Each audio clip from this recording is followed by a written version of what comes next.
Generation 9 is subject to some pretty extreme power creep. With strong Pokemon everywhere from King Gambit to Blood Moon Ursaluna, some Pokemon prior to Gen 9 have definitely fallen behind in the metagame. So I wanted to take a look at the original Gen 1 starters and how I would personally buff or adjust their tools. Now some of these changes might seem a bit extreme, but these are the changes I would make to balance the starters to be around the strength of the new Gen 9 additions. The dynamic between all the Gen 1 starters has always been tank for Blastoise, utility for Venusaur, and DPS for Charizard. So in this sense, I want to have the starters keep their roles just to make them more suited for the Gen 9 metagame. Let's start off with Blastoise.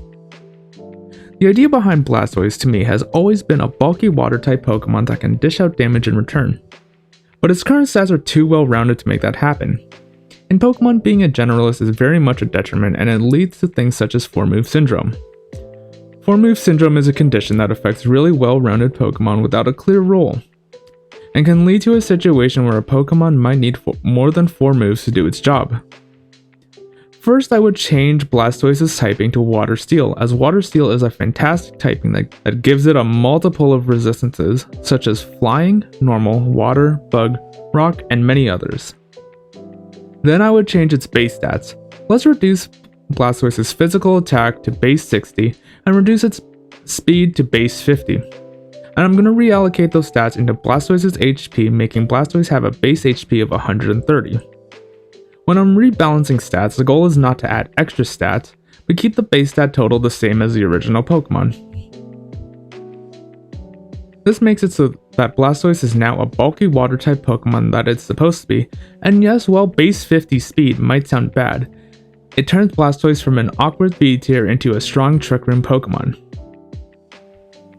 Rain Dish isn't a bad ability, but to be relevant in Gen 9's metagame, you need extremely strong stats or a tool that breaks conventional Pokemon battles. So instead of Rain Dish, to have Blastoise keep up with Gen 9's power creep, I'm going to give it a unique ability called Atlantic Stronghold. When a Pokemon with Atlantic Stronghold is in the rain, it gets a 30% boost to both its physical and special defense, but it goes away if the rain is no longer up. If this ability is activated with booster energy, special attack will gain a 50% boost instead. And then to round it all off, let's give Blastoise access to Scald. I feel like these changes stay true to Blastoise's role as a bulky water type that can deal out damage, and with a very cool ability like Atlantic Stronghold, there are many different sets as well as many different specialized roles that Blastoise can play. Venusaur has always been my favorite Gen 1 starter to use in competitive Pokemon, as it is a great sleep powder spreader under the sun. But I don't want to take that niche away from it. But there are definitely some changes that can be made to Venusaur to make it more in line with the design philosophy that Game Freak seems to be taking Pokemon in.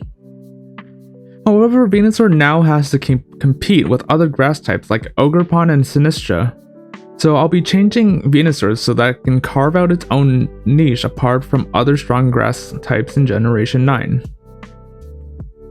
Let's start by changing some of Venusaur's stats. Let's reduce its physical attack to base 40, and I'm going to reallocate those stats that I just took away. Let's give Venusaur base 100, and that leaves us with 22 leftover stats, which I'll divide as evenly as I can by giving Venusaur base 91 speed and base 93 defense. I really love Chlorophyll on Venusaur, so I'm not going to be changing its ability. Instead, let's give Venusaur a new signature move. The signature move will be called Jungle Spores. It's a 90% accurate grass-type powder move that puts both opposing Pokemon to sleep. These Jungle Spores are immune to being affected by abilities and types. With this change, Venusaur becomes our very first bulky fast sleep spreader in Pokemon, and this move will also put to sleep opposing grass types and ignores effects from abilities such as Good as Gold and Overcoat.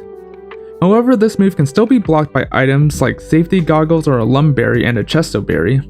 This still gives the move some form of counterplay, and it would bring the Safety Goggles back into the meta. Charizard, known as Game Freak's Golden Boy, is the weakest it has ever been in Generation 9. With the loss of its G-Max form and both its Mega Evolutions, Fire Flying is not a great typing. But I don't plan on changing that. Charizard already has a great move pool and decent stats, but its ability is quite lackluster. Solar Power on Charizard just doesn't work all that well, and thematically I feel it doesn't fit the prideful pseudo-dragon. So I want Charizard to remain a good mixed attacker while being good outside of the sun.